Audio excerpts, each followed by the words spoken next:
Right then, a few videos back I did say I want to review a wider range of hobby products on this channel than just 3D printers, so please don't be shocked that I've got a paint review today, but don't worry, this is a very short video and I'll get back to 3D printers very soon.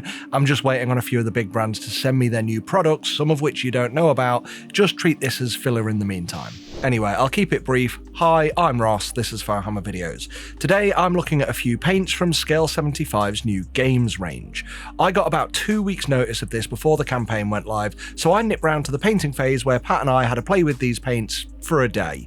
If you don't know, I'm now part of the painting phase, so please come and listen to that chat show. Anyway, Scale75 sent us some sample bottles, and these, well, they were samples. The labels are basic black and white prints on the bottles, and inside they only had about a fifth of a full bottle of paint. And I also want to point out that I wasn't paid to make this video, nor will I make any money from sales of these paints, because they didn't give me an affiliate link. And that's not to suggest I'll be unfair with these paints, but if Scale75 wanted a longer video, maybe there's something they could have done to make this effort more worth my time, but instead, short video. And Scale did reach out to me saying, "We like your videos," and that's good because I expect that they're now prepared for my bluntness. Looking at the marketing on their Kickstarter campaign, there are 5 key sales points they've made with this range, and here's my response to each. 1. Maximum coverage with few brushstrokes.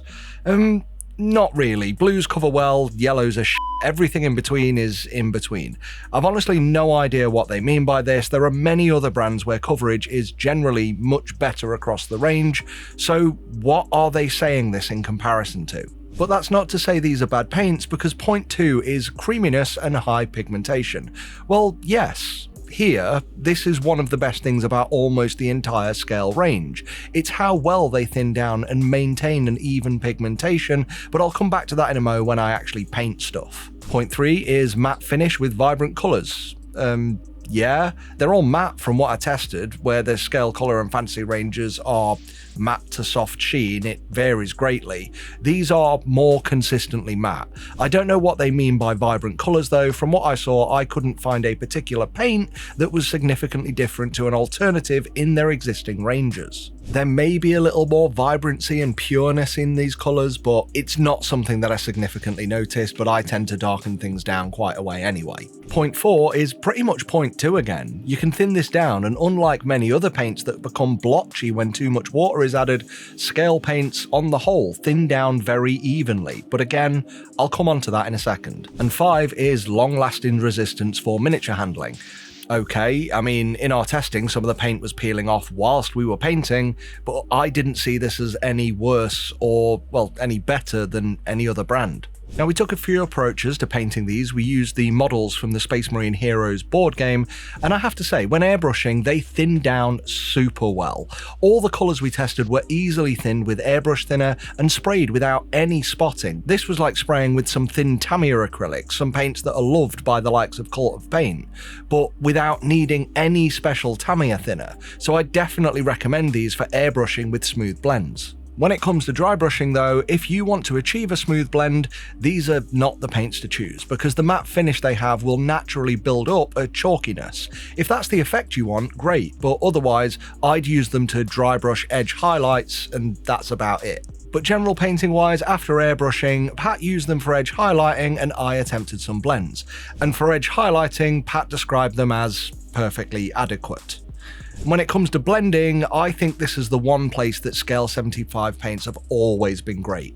Forgive my results here, this was a sketched highlight done in a few hours, but with other brands where I feel I'm constantly fighting the paint's blotchiness in order to glaze a blend, this thins down so well that advanced techniques become that little bit easier to learn because the pigmentation is so fine, and that's what makes the colour stay evenly diluted no matter how thin you go with them.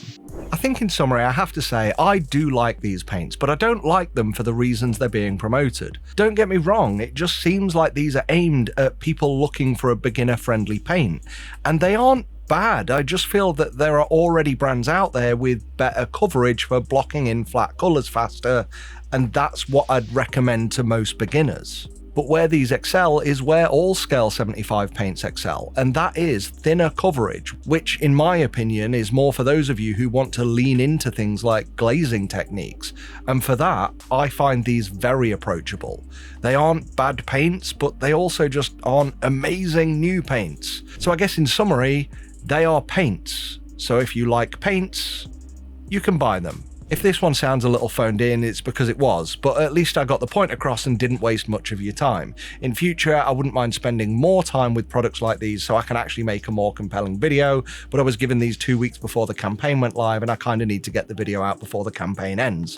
And it's a really short campaign. If you want them, you can probably get them cheaper now by backing the campaign than waiting until they go on general sale at retail stores. I want to say thanks for watching and thanks to our members, and I don't want to waste any more of your time, but let me know if you're still happy that I'm leaning into additional hobby product reviews and giving my blunt and unbiased opinions. Until next time, somewhere over the rainbow, way up high.